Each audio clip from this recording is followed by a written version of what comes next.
We'll address it from different perspectives. So the first speaker from Indonesia, Rafendi Jamin, he was a commissioner of the Human Rights Commission, ASEAN Human Rights Commission, and human rights activist for many different years. Then Sally will talk more about the experience with the Border Consortium. She is the director of the Border Consortium, which take care or supply help in taking care of the refugees. As you know, there are about 100,000 or 90,000 now refugees in camps who have been there for more than 30 years almost. So that is quite, well, interesting is not the right word, but for sure it is an exceptional situation of having people for so long in the camp, including people who are born in the camp and have grown up in those camps. And third, we have Jerry, you get a friend and colleague, expert on migration. He was the director for the population unit of UNESCO and now teaching at Chulalongkorn in the same program where I teach, and many other roles as writer, etc. Help various UN agencies, etc. So he will talk more about the issue in relation to health care. Because of course refugees, among the rights is also the right to health. So I will start. I must say, also I must add that this morning we had a class the whole day long for students of Tamasak with some addition, and Fabio Zaini he was one of the teachers together with Master Rafendi. So this complements the program because we are trying to reach also young people to really have somewhat more awareness of this crucial issue, not only for the region but for the world. So please, Master Rafendi, you open the floor. Yes.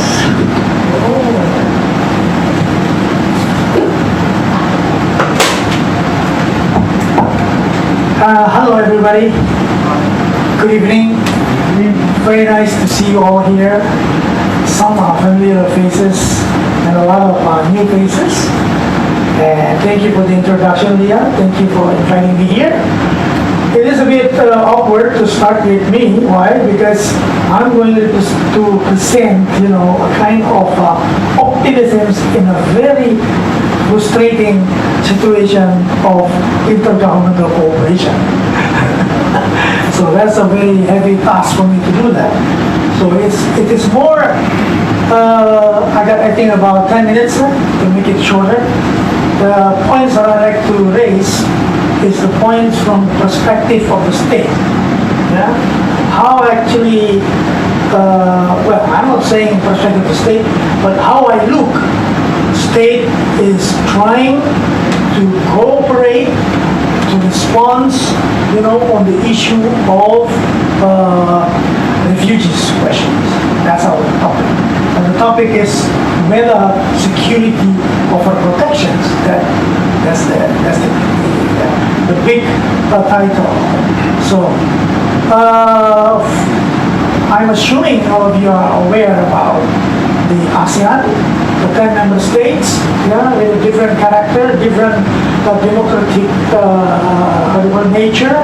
You have authoritarian government, you have absolute monarchy, you have one state party, authoritarian, you have authoritarian but liberal and capitalistic. And so these are the character. You have a country in transitional process after the junta, and then you have a country which is still under the junta military, and you have a country which is vibrant civil society, noisy, and very huge, which is my country, 250 million living there. So that's ASEAN. In that context, you have 10 different member states who is trying to respond to these issues. Okay? So that's actually the story. That's one point. The second point is to answer bluntly about the question whether it is protection offer security of protection. Yes, indeed, it is security issue. From the perspective of the state, it is a challenge in the context of security.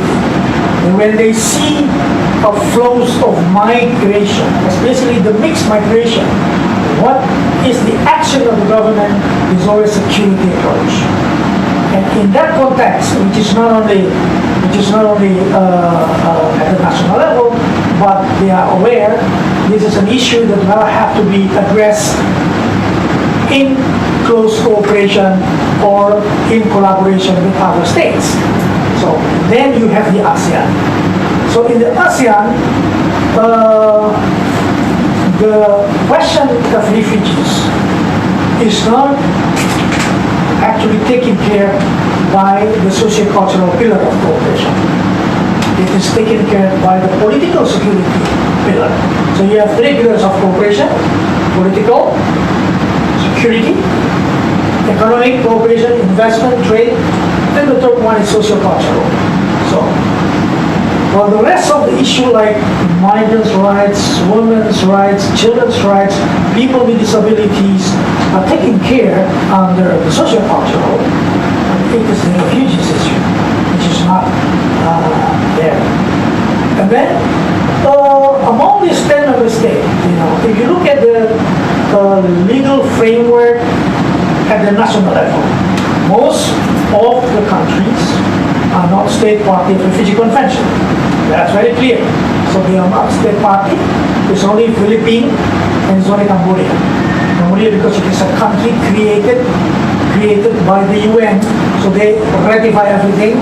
Being part of after the war, being part of the UN, and then also the situation more or less like the Timor-Leste, while almost all the core convention of human rights have been ratified. So there's only two countries. So what is the implication of these two countries only ratifying refugee? That means refugees, asylum seekers, it is not part of the cooperation of ASEAN. ASEAN is not European Union. ASEAN as Intergovernmental Commission is a state-driven intergovernmental commission. Although since 2008 they have the charter, which make them more having a legal identity and more binding norms on fundamental rights, human rights, good governance, and rule of law, and commitment to democracy, but still, that is, it is still a state, member state-driven process. You have a Secretary General, but it's not like the Secretary General of the UN, who has an authority, to play beyond what they don't have to seek an agreement first with the state, to take some action or policy. That is not the case with ASEAN, right? So that is the situation. That means when only two countries ratifying as a legal basis at the national process, national context on refugee protections, it cannot be brought at the regional level. That's one challenge. What they agree upon, in terms of, in the context of migration, is only on the migrant workers, on the issue of trafficking in person, and on the issue of counter-terrorism. The Migrant Workers Convention or Declaration is not convention, unfortunately. It becomes ASEAN consensus on the protection of migrant workers, after 10 years of negotiation, after the declaration. So this is coming from the socio-cultural pillar, the migrant commitment to protect migrant workers, and it is the two conventions I mentioned on trafficking in person as well as anti-terrorism convention is coming from the security. So it is from the perspective of the state, it's clear that it is a security. Now the further question is, where is the protection? The protection, it is incrementally coming into the mindset of the security. That's the point I would like to say. How did it incrementally come in there? It was reflected in the document when we measures intergovernmental commission or intergovernmental cooperation. Then you look at what is the output, the document, as well as the cooperation and activities, right? So from the declaration of 1997, which is the ASEAN Declaration on Transnational Organized Crimes, and then in 2004, they have the ASEAN Declaration on Trafficking in Person for Women and Children. They have now the element which says that when we are dealing with security, we will have to take care as well about the rights of the victims. So that means it took, and it was reaffirmed by head of state in 2011. So that means it took about almost 15 years for state to really understand as a group and agree as a group, yes, we will have to look at the protection. Yeah? So you see in the production or in the outcome of the ASEAN Convention on Trafficking in Person, there is an element of prevention and there is an element of protection of the rights. Aside from the criminalization, aside from the law enforcement and cooperation. And then with the Anti-Terrorism Convention as well, there is an element of rights protections in the convention. So this is the thing that I like to say. Incrementally, the protection element to address the issue of irregular migration, because refugee is not recognized, so the word which is used is irregular migration, because as a matter of fact, it is a situation of mixed migration. Yeah? The term, that's also the concept of forced migration is not officially used in the terms of the negotiation in the wording of the outcome documents. The terms they are using is illegal migration, trafficking in person, and very recently, because of the Andaman crisis in 2015, the body which is in charge for the trafficking in person has a new portfolio to look at the problem of people smuggling. Yeah? So then, when you talk about people smuggling, it is more a situation of mixed migration. People smuggling and irregular migration. So, in 2009, when ICHR was created, after the charter in 2008, 2009, the Commission of Human Rights is created. The ICHR, the Commission of Human Rights, drafted a very important document that secured the regional commitment to the Universal Declaration of Human Rights. All 10 member states subscribe to the UDHR, but apparently from the practice of the state, UDHR is too far away. So they need a commitment at the regional way, so they need a kind of regional declaration on human rights. And from the AHRD, which I was fortunate to be part of the drafting process, there is a lot of negotiation because of a different level of understanding of human rights. And you see a lot of the wording in the declaration create a problem of interpretation and allegation that ASEAN is trying to undermine international human rights standards. Although in the negotiation, there is a process, a learning process going on to really sharing what are the norms of rights that we are talking about. That is the interesting point. That's how incrementally the rights norms is actually entering the mindset of the ASEAN official, from the non-democratic country, the authoritarian country, the absolute monarchy country. That's how it works. It is with the ADHR, the Declaration of Human Rights, all rights is actually protected. Okay? Protected, I said, because the word is every person. That means refugees, asylum seekers who are in the jurisdiction of ASEAN are eligible for protection. That's the norms in ASEAN. It is not very far away in UDHR, it is the norm of ASEAN. So, this is another element of incremental process of entering the protection. All rights, including right to work, the issue which has been advocated by an NGO that because of the protracted situation of people living the right to work is a big issue. Because they will have to survive for 5 years, 10 years, and 20 years. It is there in the ADHR. Right to have a standard of living, adequate standard of living, which include health, which include housings, which include everything is there. Every person has the rights. Yeah? And then you have have the ASEAN Commission Women and Children, taking care for specifically on the rights of women and children. And they have also drafted and adopted a document on violence, elimination of violence against women and against children, and the action plan. In the action plan, they also look at the situation of detention of the children, for example. And under the detention of children is, of course, including the refugee and the situation of mixed migration. I would say it is still a protection over the, it is still a security over the protection, but it is an incrementally process that protection element is coming to the picture. I stop there. Thank you very much for listening. Thank you, I think what you taught this morning in 2 hours, you summarize in 2 minutes now. So this is very good. So I think this gives an idea of the context of how protection is interpreted in the ASEAN context within a security framework. I think this is more or less the conclusion for now. So we will listen now to a practical experience of how all this apply in reality in the context of the camps on the border between Thailand and Myanmar. Yes, please, Sally. Yes, you can sit.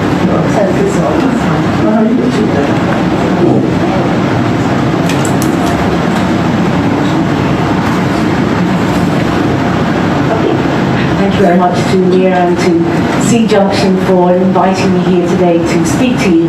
I'll try to take not 2 hours for what I'm going to say. I'll try and start with 10 minutes and not go to 2 hours. Please let me know when 10 minutes is up, okay? So I'm Sally Thompson. I work with the Border Consortium. I've been here working on the Thailand-Myanmar border for the last 20 years. When I started, we were 3 people with 40,000 refugees. At its peak, we went to about 150,000 refugees, and today in the border, there are 93,000 refugees in the 9 camps. So what I'm just going to do is give you, if you like, the case study. I'm not at this point going to be looking at what we're doing given the changing circumstances in Myanmar, how we're currently looking towards the future. Rather, I'm perhaps using this opportunity to perhaps reflect to show what's happened in Thailand and what's been Thailand's response to the refugee influx over the many years. Okay, so over the last, since the council first set up in 1984, and over 250,000 refugees have sought protection in the camps over 30 years. During that time, over 100,000 of the refugees have left for third country resettlement, largely to the US. Others have returned to Myanmar, but also others have left the camps to seek opportunities in Thailand, either in the migrant communities or to disappear into some of the upland areas. So currently we have remaining 9 camps spread out along the western border of Thailand. It's a 2,000 kilometer long border. It's extremely porous. There are many crossing points, and the camps range in size from about 2,500 people to the largest camp, which is around 35,000 people. Most people in the camps have fled armed conflict or human rights abuses and persecution under the Burma army over the many years. The majority are from the ethnic states in the southeast of the country, bordering with Thailand. There are a range of ethnicities in the camps, but the majority are Karen. And between them, they've brought with them a mix of Buddhism, Buddhist animism, Christianity, and also Islamic faiths. So there's a wide range of, there's a wide diversity of ethnicity and religion within the camps. And if you look at it, the majority of people now have been in the camps over 10 years. Some people have in fact been in the camps for over 30 years. Half the camp population is under 19, and around 30% of the population was born in Thailand. The Thai policy has been very simple towards refugees. It was confinement to camp. The camps are referred to as temporary shelters, very clearly, temporary shelters. No local integration, and repatriation as soon as possible. And that's it. That was essentially how the defining framework, if you like, for the camps. The refugees have no legal status in Thailand. They're not allowed to work. They're not allowed to go outside of the camps. They do go out. They are outside working. They do get arrested, and they're subject to detention and deportation. And that is a daily part of their lives. In the camps, the Thai government has really been, we have to say, relatively hands-off from the beginning, and has delegated a lot of the responsibilities in the camps, from the day-to-day management and administration of the camps to the refugees themselves. So what you see is camps that are essentially community managed by the communities. They brought with them their own systems. They brought their own administrative structures. They brought their own health systems, their own education, their own justice systems, social welfare. And through the years, what has happened is the NGOs have worked with the communities. There's been a lot of discussions around customary law, national law in Thailand, international law, humanitarian law. So that over the years, the way the camps are implemented, priorities relating to, say, good governance, generally there's humanitarian standards, principles, protection issues.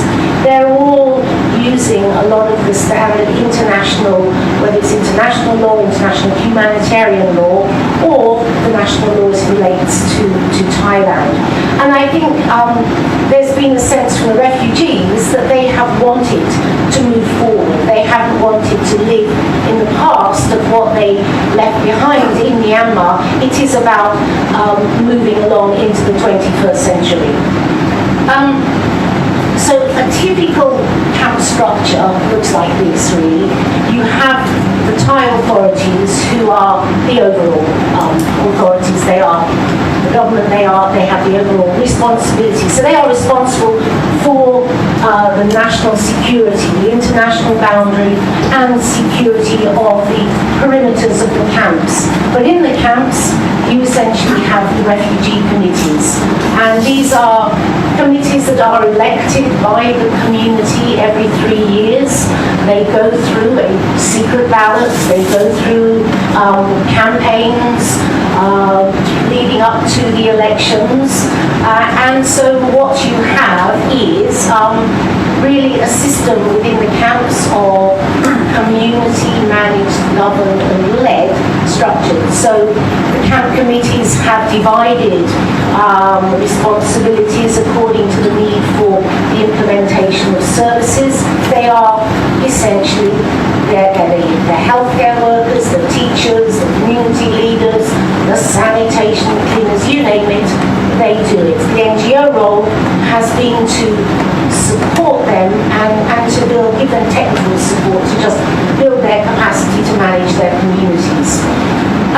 But aside from that, what you've seen is a really blossoming civil society within the camps. So you have many community organisations, whether it's women's, youth, community networks, ethnic groups, religious groups. Some of them come together across the line, some of them they meet individually and then come together. But I would say we've probably got about 60 different civil society organisations that are functioning in the camps, and they're allowed to function in the camps here.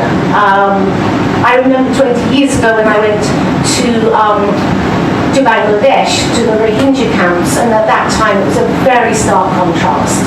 They weren't allowed to have community organisations in the camps. They were not supposed to be operating. Whereas the one thing in Thailand is that they have been encouraged, by and large, to be relatively autonomous within the confines of the camp.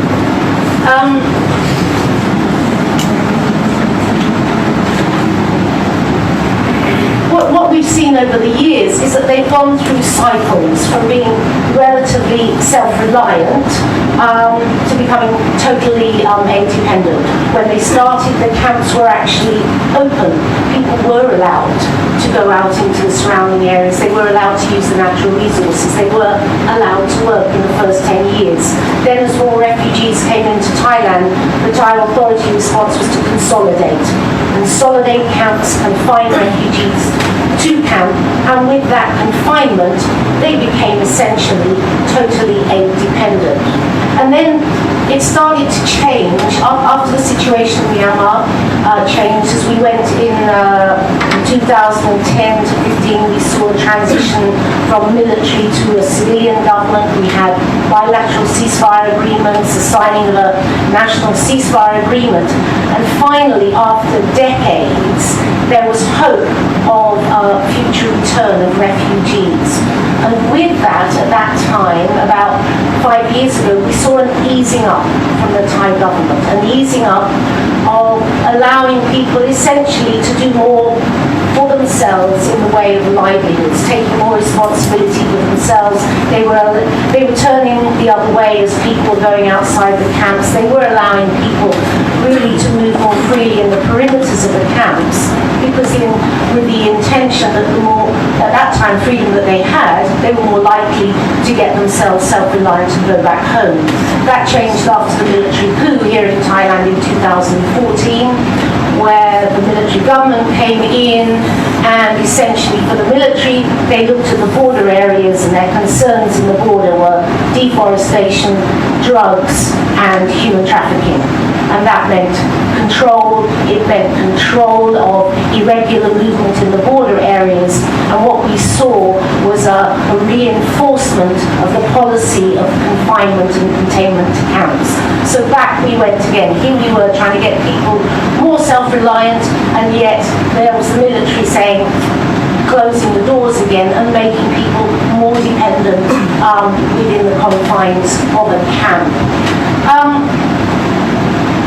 And I think for us, these issues around deforestation, in the border areas, refugees are seen as a scapegoat for any of the illegal activities that are happening. Refugees, nobody distinguishes between refugees, migrants, illegals, anything that happens in the border areas that's illegal. Well, that includes refugees, migrants, it includes everybody who's undocumented and not regularised. So everyone gets blamed. And I think this is where we've had to look more within the community. Yes, UNHCR has the protection mandate for refugees, but it's not enough. I mean, protection is a shared responsibility. It's about the community looking after within the community. It's about the humanitarian community doing more to recognise what are the protection issues. And for the camps, the protection issues are all about people wanting to go outside to work, to do more for their families. So, as against saying, don't go, it's about saying, okay, if you're going to go and work outside, what are the risks? What can you do to minimise those risks? It's not about restricting people's options because it's a risk. It's about getting people better prepared for the risks that they face, if they're willing to take those risks. But I think aside from going out of the camp, what we've had to do then for the international community inside the camp, nobody wants to be dependent on humanitarian assistance. I never meet a refugee who puts a hand out and says, give me more. They say, I've got hands, let me work. And I think it's about how do you create more opportunities within what is essentially a very artificial environment in a refugee camp. More recently, our NGO, we're involved in providing food assistance, so that's an obligation every month, 12 months of the year. We've gone over to an e-card, a smart card, where in some of the camps it's a pilot where they basically get a card topped up with money and they can go to shops in the camps run by refugees themselves. They choose what they buy, they choose what they eat, and they can choose when. And it gives them more responsibility about their own economic purse. It gives them more responsibility about what they eat, and just generally increases the diversity of their diet. So it's about giving them the means to do it for themselves and take the responsibility for themselves. But we have to say long-term confinement has taken its toll on refugees.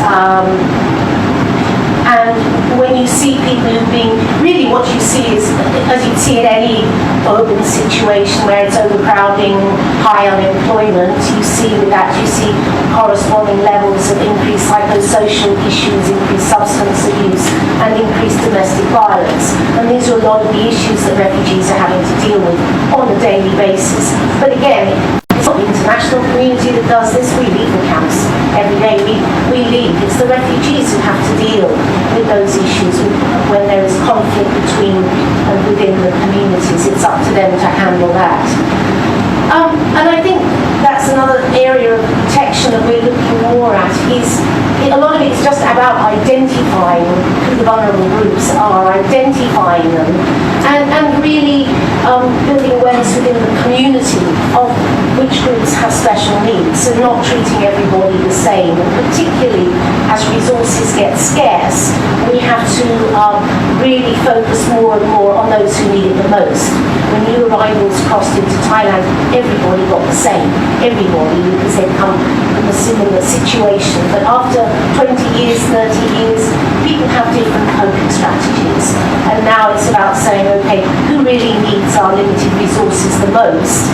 And it's very tough when you see your neighbour who's getting more than you are. But actually, it's a lot easier within a community to say who's struggling, who needs more, rather than say, okay, within your community, who can we take it from? Originally, we were told to cut out the people who were considered self-reliant, and it caused a lot of tensions in the community, particularly because within the camps, I was talking about there's a religious mix. We have a significant Muslim population, and they're the traders in the camps. They tend to run the marketplace. They tend to be the people with the more of the economic base. And when it came to looking at cutting people who were self-reliant, well, it was the Muslim community who, by and large, were doing very well for themselves. And the camps who are predominantly Buddhist and Christian, basically they came to us and said, we don't want to do this, it'll look like discrimination against a specific group of people. And so it was decided not to work from that direction. We went the other way, saying, okay, we're going to cut everybody, and then you identify who can't manage and who needs it more. But again, it's done by the community. It's not done by the NGOs.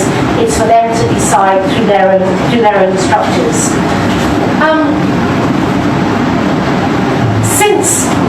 Since 2012 with the bilateral ceasefires, and then the transition in 2015 when the NLD government took power in Myanmar, we've been focused much more about preparing people for return. So it's been the last 5 years has been looking about what can we do with the refugee community to prepare people for return.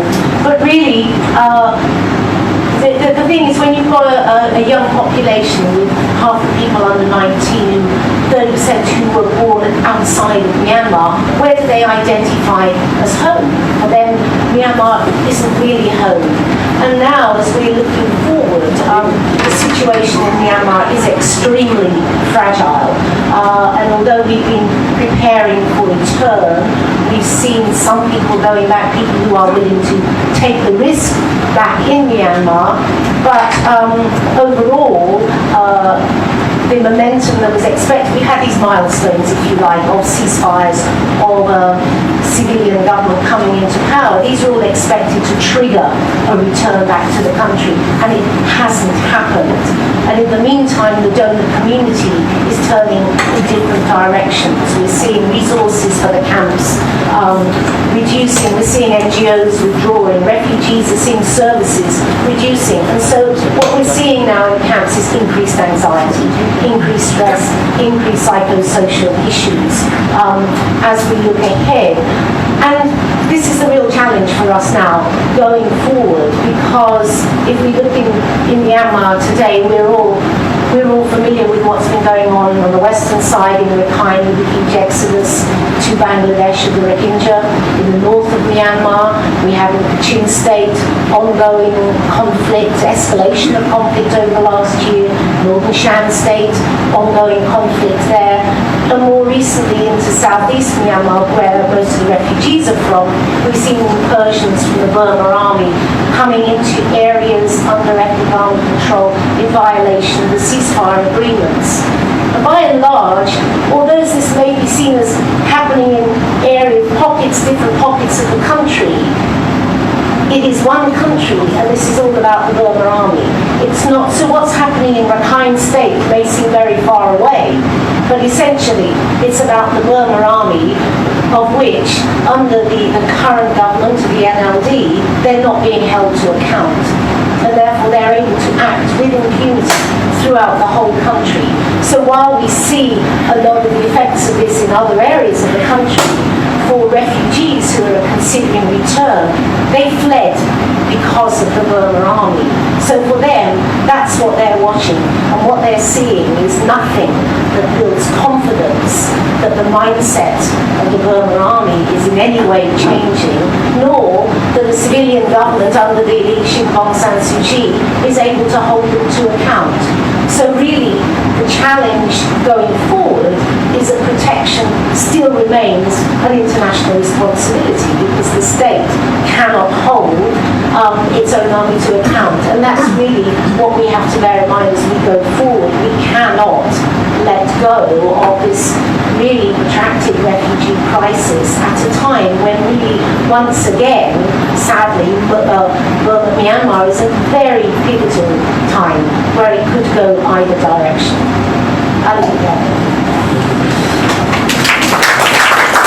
Thank you very much for this instructive presentation. I learned a lot about development in the camp and the future, the troubled future. Oh, so you would like to sit on this side? Okay, so please. I'll sit here because I think more people can see me if I sit here. I can't see any of you because I'm wearing my reading glasses. Dr. Rosalia asked me to talk about the provision of health care services in refugee situations. And the topic I approach with some trepidation, because I'm aware that probably half of the people in the room know more about the topic than I do. So it should make for a lively question and answer session, at least. I'm a demographer, so I approach every subject by first looking at the numbers. I looked at the UNHCR report for the middle of 2017. At that time in the world, there were 18.5 million refugees, but another 920,000 asylum seekers, and almost 39 million internally displaced persons that UNHCR provides some assistance to. Within Asia, the largest concentrations of refugees, first Turkey has 3.2 million, mostly from Syria. Pakistan has 1.4 million, so we're talking about massive numbers. In Pakistan, the refugees are coming from Afghanistan, and Iran has 980,000 Afghan refugees. Closer to home, Saudi gave the number of 93,000 for Thailand. I think it's also worth noting that the richest country in Southeast Asia, Singapore, has one person of concern to UNHCR, and it has 0 refugees.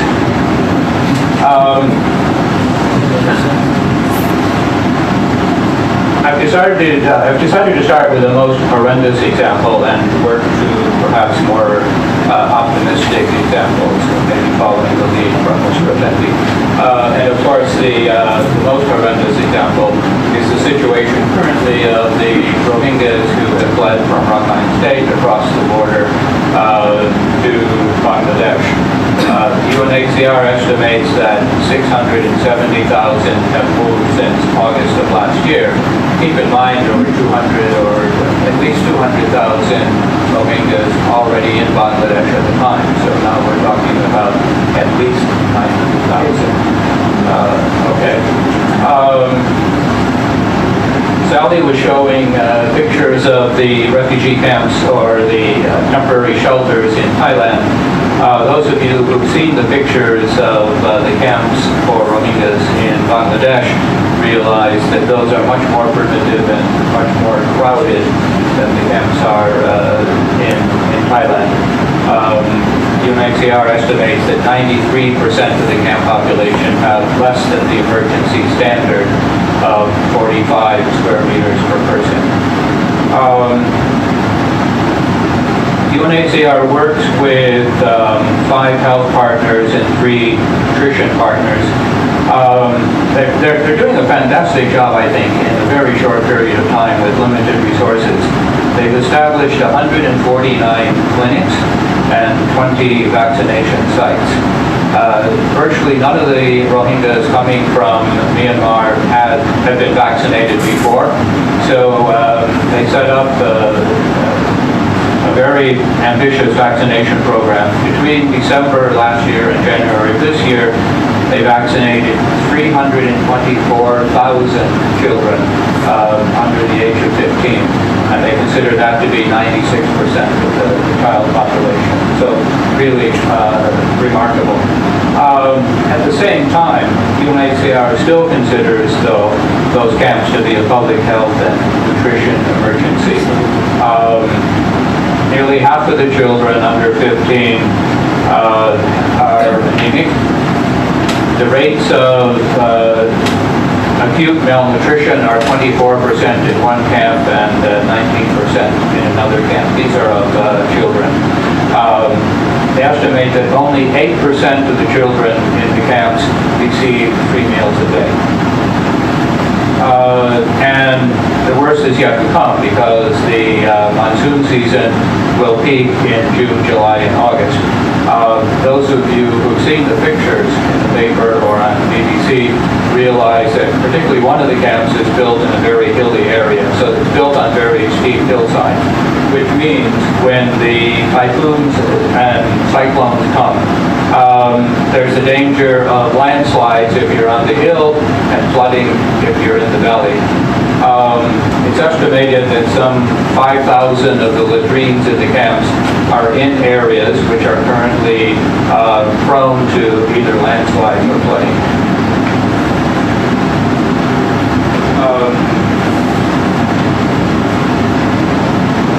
I won't say very much about Thailand.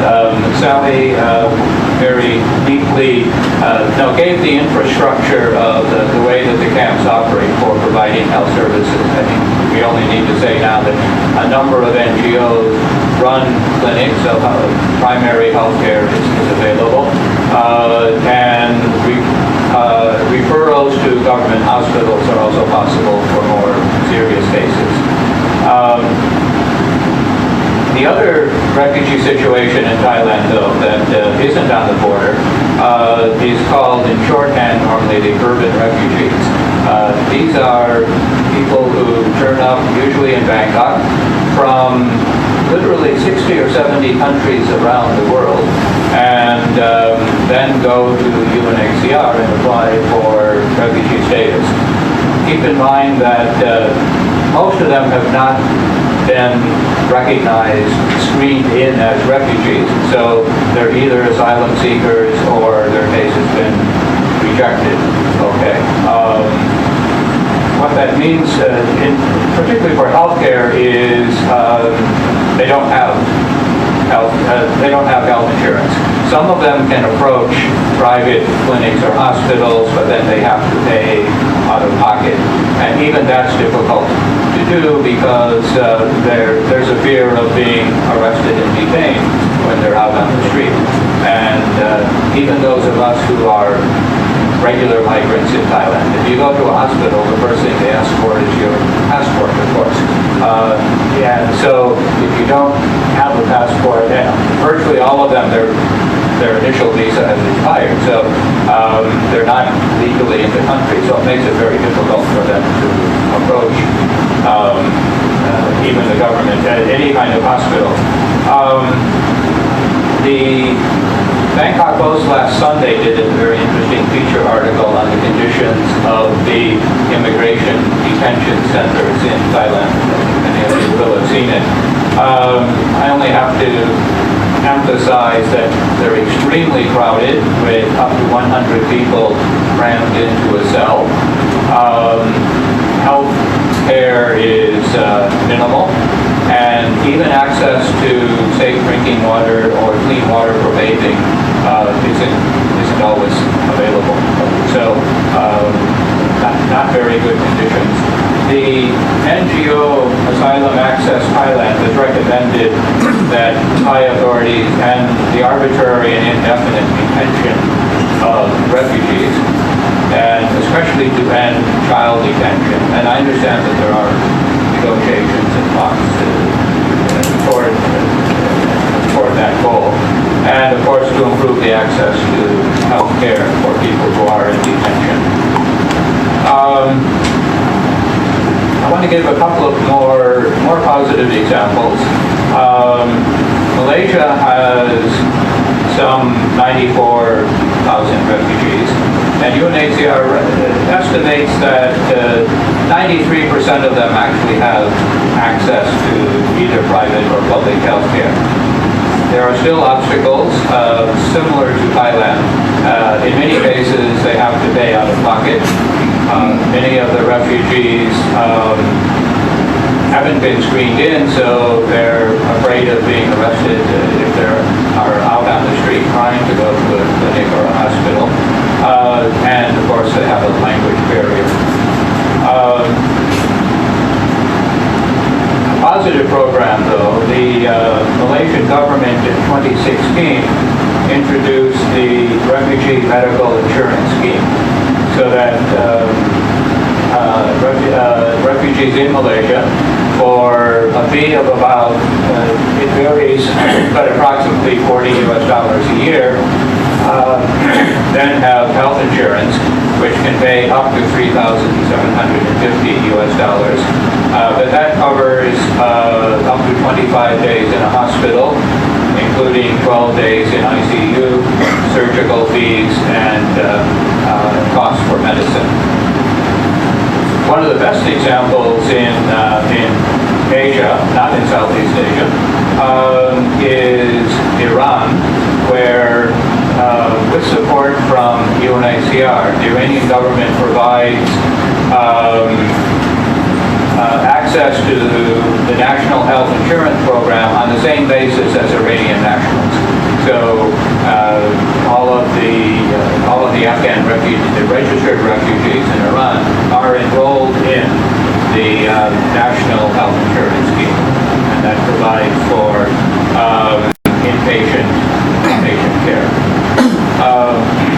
On that point, it's not specifically on health, but it's also worth noting, I think, that Iran has also put in place a program to allow registered refugees to work, to get work permits. So as a result of that, unlike in Thailand, hundreds of thousands of Afghan refugees have work permits for the Iranian labor force. The organizers asked us to talk about whether migration policy in the region is motivated by protection of rights or by security concerns. And I think think you know the answer that the organizers expect. Let me go slightly beyond that, though. I think there are other motivations, and keep in mind, I'm an independent consultant. I'm not affiliated with anyone, so you can't blame my office or my institution. But I think it's we can also look at xenophobia as a part of the way migration policies get formulated. Countries are very nervous when very large numbers of migrants or refugees or asylum seekers flow across the border, particularly when they're of a different religion or different ethnicity. Another factor, I think, is that governments are often concerned about their relations with nearby governments or neighboring governments. Sometimes they're more concerned about those than they are about the rights of refugees. Certainly the Rohingya situation forces us to, and Mr. Effendi did a very good job of explaining where the ASEAN governments, and particularly then ASEAN as an organization, comes into play. Basically, they can't do anything about the situation. They can't even refer to it. They can only talk about people smuggling in the Andaman Sea. That's the way the issue is addressed within ASEAN. And I think that calls into question the whole concept, is there an ASEAN community that ASEAN likes to talk about? I think we have to question that. Other examples of governments perhaps giving more attention to friendly relations with their neighbors than the rights of refugees is the return of Hmong refugees to Laos some years ago, and just in the past year or two, the number of Uyghurs which have been deported from Thailand back to very uncertain fate in China. But I think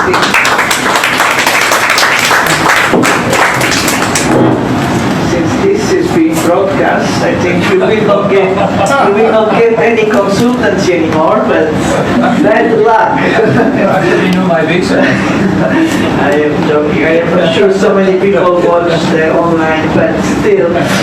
I open the floor. I think this has been a very interesting panel with a lot of issue and a lot of courageous statements, which I hope you will follow up in your comments and questions. So I open the floor immediately for 3 questions or comments. Yes, okay, Michael? No, I don't have one. No comment. Okay, 1. Any 2? Anyone? 3. Okay, please. Hey, thank you very much. This was an excellent set of presentations. I'm Larry Doors. I'm with U.S. Campaign for Burma and now with irespond.org. And Mr. Effendi, I in particular would ask, within the ASEAN discussions, is there a consideration of the places where security and protection meet? And as we were hearing from Gerald there, there are particularly around public health issues, but also in a certain sense, community relations. There, you could make an argument that security and protection are both served at the same time, certainly by providing health services, but I think you can begin to think of some other ways. And so I wonder whether there's any discussion within the ASEAN context of the places where those two can be discussed in the same place. Okay. I think your neighbor. Yes. And then thank you. Introduce yourself. I'm a Bangladeshi anthropology professor, very short lived in Thailand. It was an excellent presentation about the refugee thing, particularly for the Bangladeshi Myanmar population. It's 9 million for sure, and there's no doubt about this. It's not below 9. I mean, that's for sure. And one of the fear that the Bangladeshi citizen is having, particularly in that particular area, Cox's Bazar and all other areas, that they will be there for for good. That's a fear, and that's one of the reasons that they don't know what to do with it, the assimilation problem and all other problems. Although it is, I visited the camp only last month, and they said that there is no kind of relief and other things is needed. It is over relief. They have got everything there. That's the government, kind of a version of the thing, that they don't need any more relief there. But the main fear goes to the people that they will be there for good. They will never go back to Myanmar again. So this fear gives a kind of a situation that needs to be addressed very well by the international community. Thank you. Okay, Gabriel?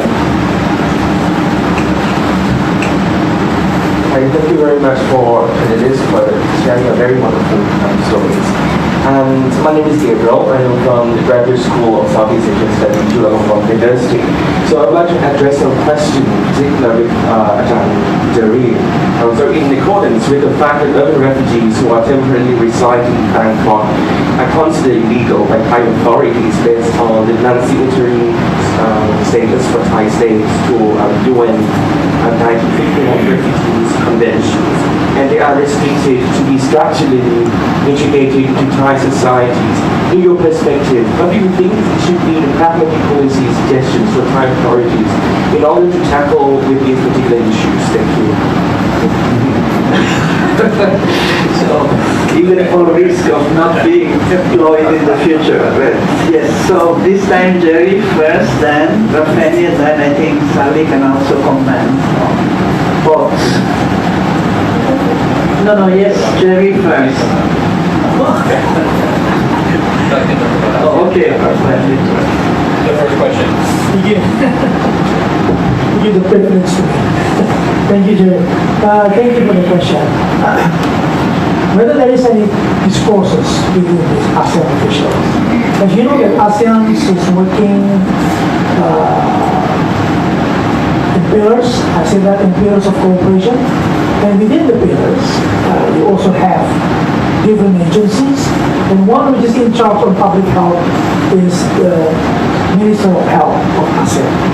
So there is a forum at the ministerial level as well as a forum at the senior officer level, the senior officer meeting on health, which actually covers the public health issues on the migrant worker situation, on the irregular situation, migrants in the irregular situations, which you cannot avoid part of the irregular situation is the refugee situation, right? So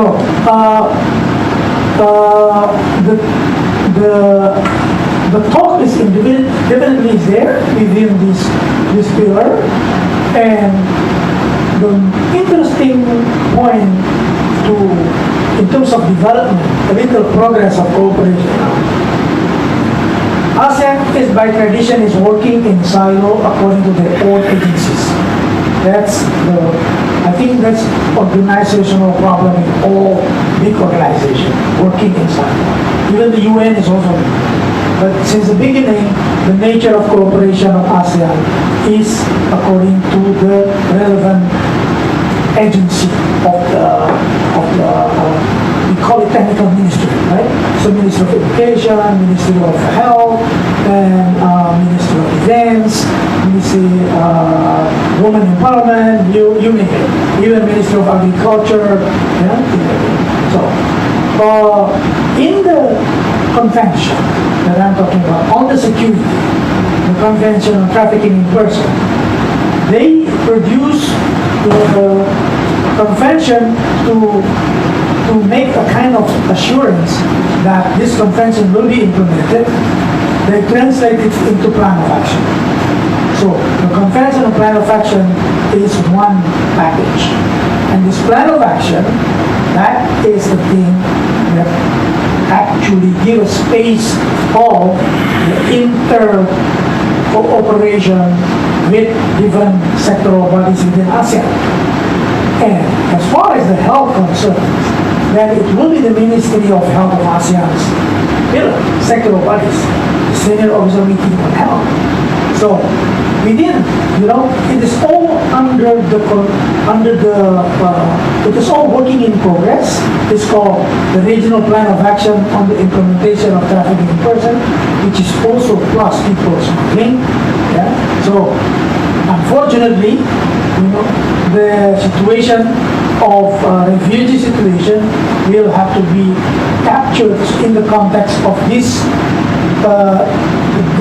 issue of protecting the victim of trafficking in person, protecting the victims of the rights of people who are victims of people smuggling.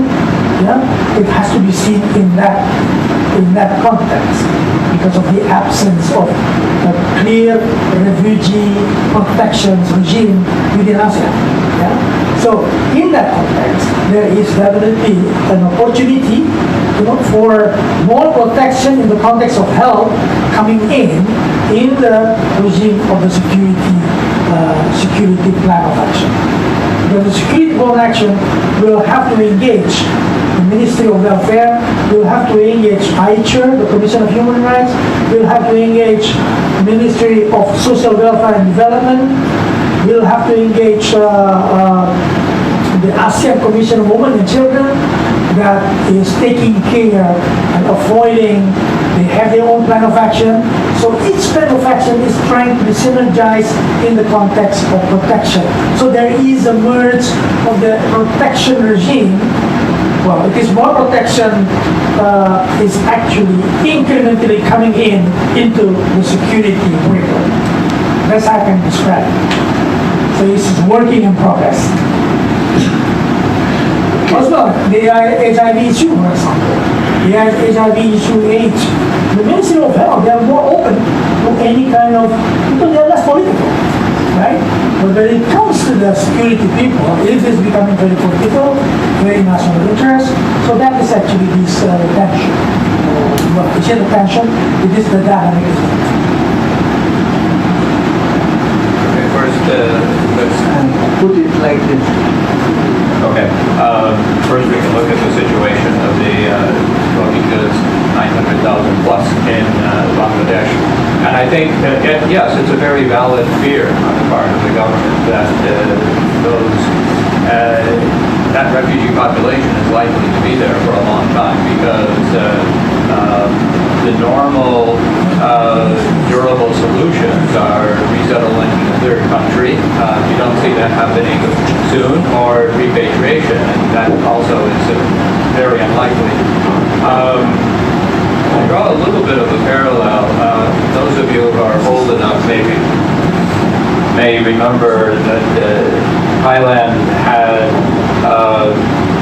maybe 1 million Indo-Chinese refugees back in the late 70s. And that situation was only finally resolved with the comprehensive plan of action, in which case a lot of the Vietnamese refugees were repatriated to Vietnam against their will, but it was determined that they were economic migrants and not valid refugees. But part of that was that they were given support to reintegrate and find jobs, and the European Union monitored their care once they had gone back so that they wouldn't be discriminated against, etc. Okay. I think that drives the Thai reaction to the Myanmar refugee flows that they saw before. Everyone could come in and you're determined to be refugees and we'll leave it up to the international community to resettle you, okay? But in the end, they couldn't resettle everyone.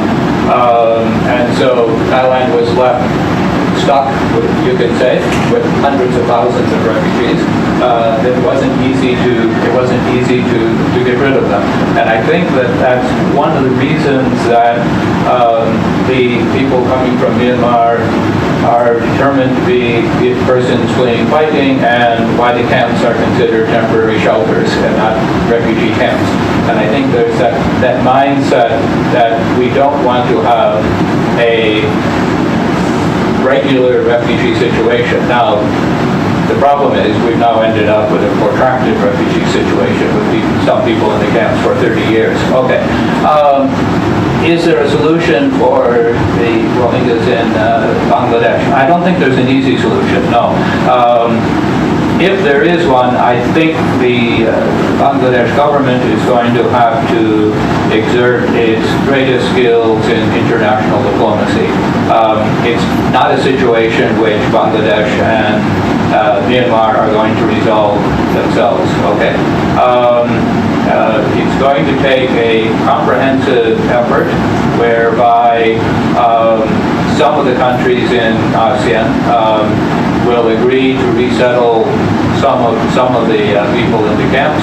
Maybe you can get Pakistan to take some of them. Maybe you can get India to take, a symbolic number, okay, at least.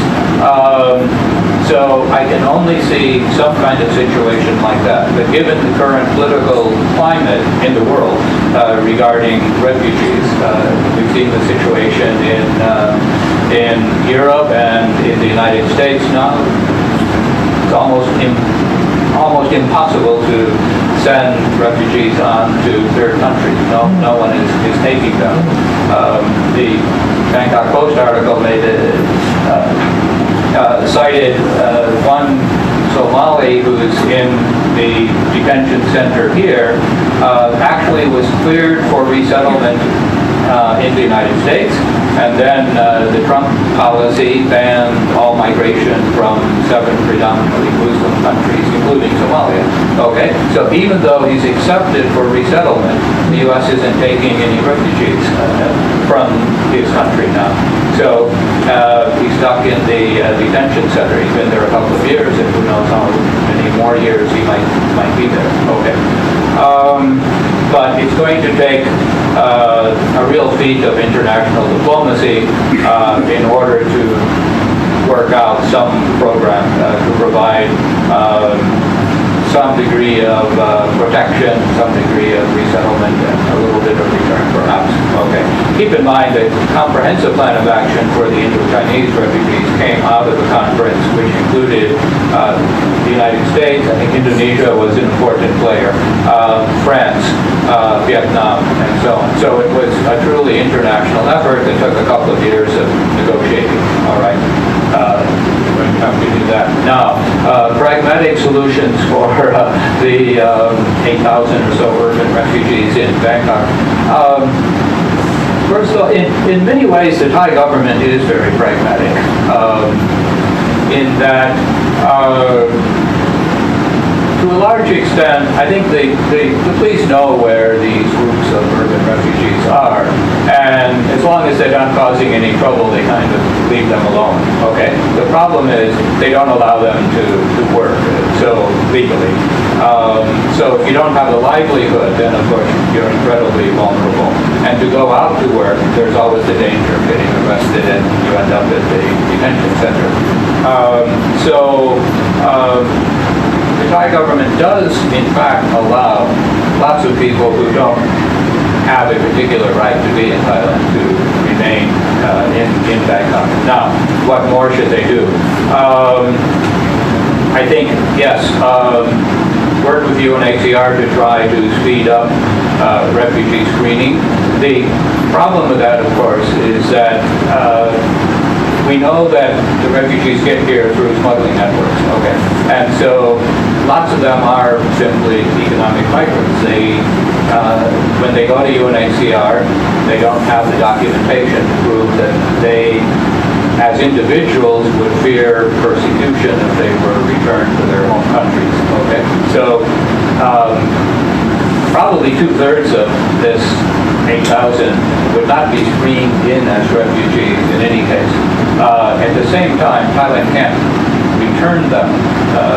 You can't send people back to Syria and Somalia and Iraq at this point. Okay. So they're going to be here. So I think Thailand has to think about some degree of integration. It would be nice if ASEAN really worked as an ASEAN community. Unfortunately, it doesn't. One of the students in a different department at Jula recently did his master's thesis on Somali migrants in Thailand. And what happens is Malaysia gives a tourist visa to anyone from a Muslim country, and you can come in and get, I'm not sure, it's at least 3 weeks, if not longer, 3 weeks or a month, okay? So, the smuggling networks, people fly from Somalia on regular flights into Malaysia on a tourist visa. Then what they do is they get on a bus and they come up to the Thai border, and then they're smuggled across and they come to Bangkok. So they use Malaysia, but only as a transit. They don't stay there. If you had a truly ASEAN approach, now I realize this is very difficult. Angela Merkel found out that she couldn't impose an EU approach to the refugee situation in the European Union. Not all countries will accept it. And the odds are even lower, of course, for ASEAN. But if you did have them, there should be a bit more burden sharing. You shouldn't have a situation where people are using one ASEAN country merely as a transit to get to another ASEAN country just because the smuggling networks are more open and freer there. Again, I'm not sure if I've answered your question. I think the Thai government is quite pragmatic, actually. They allow lots of people to stay here if they don't get into too much trouble. But they should speed up screening on the part of UNHCR, and they have to work through some international, again, diplomacy, perhaps for more burden sharing, both for resettlement in third countries and controlling the inflow to Bangkok in the first place. Yes, Sally. Perhaps bring it back to refugees as opposed to migrants coming into Thailand. I think one thing is to be notable is that actually Thailand is reviewing whether it should sign the Refugee Convention. It's spending a whole year discussing it, and I think 5 years ago this was absolutely unheard of that Thailand would revisit the possibility of ratifying the convention. So I think it's an opportunity at the moment to try and engage in those discussions. They're looking at whether they should ratify the convention. They're looking at the conditions for refugees and asylum seekers and migrant workers. So it's reinvigorated discussions around this issue at the moment. So I think we should engage more where possible on these issues. I think for refugees, you have to find a way to let people work. We have to find it going forward. I think encampment is not good for anybody in the long term. It may be a very short-term need for protection issues as people are coming into a country, to be able to register people, to document people so you know who they are and where the really serious protection needs are. But beyond that, we have to look at ways to get people out and working, taking more responsibility for themselves. And so I think detention, confinement is not the way forward. And just because people are out working, there's a fear that that means people have escaped. Whereas the only way you can control people is by having them in a camp. If you've documented people and they're out in the country, then you still do have control over those communities. I mean, yes, Thailand has, well, millions of undocumented migrant workers. They know where they are. Just because they're not documented doesn't mean you don't know where people are. And I think we have to find ways of giving refugees temporary status so that they have some form of legal status so they can go outside and work until such time as they are able to go back to their countries. People don't cross borders for welfare. People usually cross borders because they can't work, they can't live, they can't support their families where they are, and they're looking to move into areas where they can take responsibility for themselves and their own communities. It's not generally that people are coming looking for support. And I think that's what we have to think about, is people just get over this fear that people may escape, to find ways to get people temporary status so that they can work. Particularly here in Thailand. Thailand needs migrant workers. It's not going forward, it needs more migrant workers. Going into 2020, it's going to need at least 5 million migrant workers. So it's not a burden on Thailand. And I think the other side of it is also, when we talk about the burden sharing, it's about how do you deal with refugee flows coming into a country. You actually also have to put funding into the development of areas in those countries where those refugees are going into. Yes, it's going to benefit the local economy, and that's what we have to be looking at more, is how do you benefit host communities in areas where refugees are. It's not about all the assistance going into camps, it's about building up the areas where refugees, because by and large they tend to go into areas where the surrounding communities are relatively poor, and then it is very difficult, because then you get a lot of problems with assistance going into refugee communities. You've got to look at the conditions of host communities and what should be done. Of course, the international community doesn't want to put money into necessarily those countries. They want to do it in terms of humanitarian support, but actually a lot of we have to look more at whether it's a humanitarian response or is it actually more of a longer term development response to the region as opposed to humanitarian, and we shouldn't be compartmentalizing in such ways. May I respond to some of the questions? One on the Bangladeshi Cox's Bazar situation. I like to give some idea about there might be some opportunity there. I don't know whether you aware about this bilateral MOU, MOU between Myanmar government and Bangladeshi government on to solve the problem of the now almost 1,900,000 or 1 million people some of them voluntary repatriation. That's one. It's quite interesting to look at the document carefully because there is actually an opportunity, I would say. Myanmar said this is a bilateral issue. They don't want to see this, they don't want to be perceived that this is a regional issue. But definitely it is already a regional issue in terms of security threat. Security threat, as a regional security threat. And in that bilateral MOU, some of the protection, of the rights protection is clearly stipulated in that document.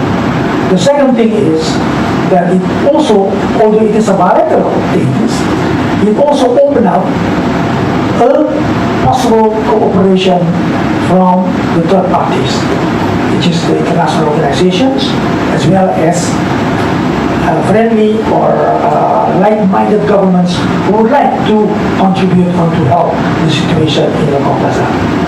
So that is the opportunity there, right? I would see that as an opportunity because of that fact. And another thing, I agree with what Jerry said. The situation of the refugees now, in terms of resettlement in the third party, is almost impossible. We are in the situation that xenophobia in the whole world is increasing. The left-wing government is dominating the politics at the national level, and then the money for the UNHCR, who suppose, the contribution, voluntary contribution of member state to the UNHCR is not getting bigger. It's even decreasing. Yeah? And the work of the UNHCR in the region where, like Asia Pacific, is the biggest region is a non-state party of the Refugee Convention. That means you need to have a lot of capacity to deal with the issue, to address the issue of they are already overburdened with the situation in the Middle East. Because that is actually the biggest issue. We are talking about million people there. Million people in Turkey, hundred thousands in Lebanon, in Pakistan. That is the issue which is much more bigger in terms of leverage. Here in Southeast Asia, Okay? 100,000 people here. In Malaysia, 30 to 50,000 people. Indonesia is only 14,000 people. So in terms of scale, it is not really actually big compared to the problem in the Middle East. But still, we are having problem to address this issue. All right?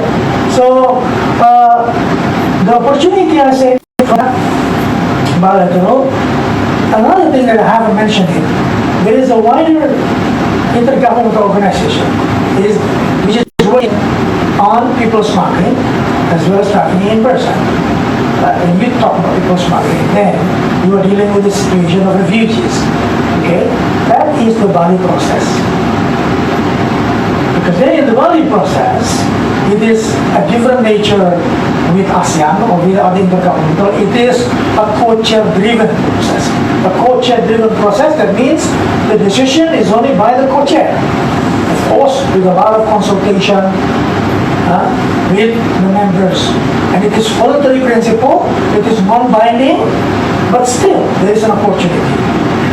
Because of what? Because of the new mechanisms they are creating since 2016, which is called consultative mechanisms. In the consultative mechanisms, that all resources within the Bali process would like to be dedicated to be able to respond to the crisis. And there you sit down together in the consultative mechanism, which is voluntary, a steering group, which consists of the member state, the chair, the co-chair, and the steering committee is New Zealand and Thailand and I think there are two, and plus IOM and UNHCR. So that is the steering committee. Within that context of consultative mechanisms, there is a talk with affected countries, which is Bangladesh, Myanmar, and other interested countries, which is also ASEAN. But ASEAN has not yet then profiled themselves within Bali process as ASEAN. As a member state, yes. But this week in Bangkok, there will be the first process of talking between ASEAN and Bali process. Yeah? The ASEAN is the SOMPC, the one in charge for the people smuggling and trafficking person. They will talk with the working group of the Bali process on disruptive people smuggling network. So that's talking about community. When you talk about if ASEAN becoming community, then we will have to cooperate in that sector. People smuggling. To avoid that these people will then use the freedom to get a visa and then to get it as a transit to enter another country. That is exactly the cooperation that has to be addressed and is available in the context of the framework. Still a very ASEAN. I think you have a career there for ASEAN, but I think not many people will be so optimistic with the bilateral agreement between Myanmar, but it's good to see that some are. So I give a last chance to anybody to make a last comment, if there is any pressing. No? I'm just wondering that you're suggesting that it's like the multilateral or bilateral cooperation. That's this. India did not say a single word on the bilateral thing. So it's like it's not that easy. I mean, it's a very tricky situation. Actually, India said a lot of things. I mean, but not in favor of Veronica, yes. So supporting the Myanmar government. They did say quite a lot of things. Of course, there is also this religious element playing a role in which Muslim countries like Indonesia, Malaysia are playing a supportive role, and non-Muslim countries are playing. So that is, of course, not a good basis for advocate for the protection, whether you are my brother or my sister, or whether you are of some other convention. So there are a lot of aspects. I think, as Jerry has also mentioned, it's not only security and protection. This was just to frame the discussion, but we have to go much more in depth into the issue of xenophobia, rights of people, what it means, this individual right, and how easy we are ready to give it up as soon as some other consideration come into mind, whether regional, national, or local. I think it's very easy to say, oh yes, wait a moment, for now we suspend this right until better time. So I think there is much more to discuss, and we will continue to address this issue. Actually, I didn't mention that this is part of a series of events entitled Uprooted and Displaced, which Junction is only in collaboration with the TIFA Foundation, which is an organization based in Jakarta, but with an interest in the region, realizing that it's no longer possible really to focus only on one of the countries in the region. The next event related to displacement is actually about displacement by environmental disaster, which is, as the number that we're shown today in the class clearly is very large number for Southeast Asia. There are a lot of people displaced because of floods. Is another kind of human-made disaster or nature-made. I don't use the word climate change because sometimes the responsibility is not there. So environmental degradation play a very important role in displacement. So that will be on the 24th of May, and then in June we will have one more on displacement by development. Because development projects like dam construction, railway, etc., also is a very important cause of displacement. So people are uprooted and displaced for various reasons. Today was on the conflict aspect.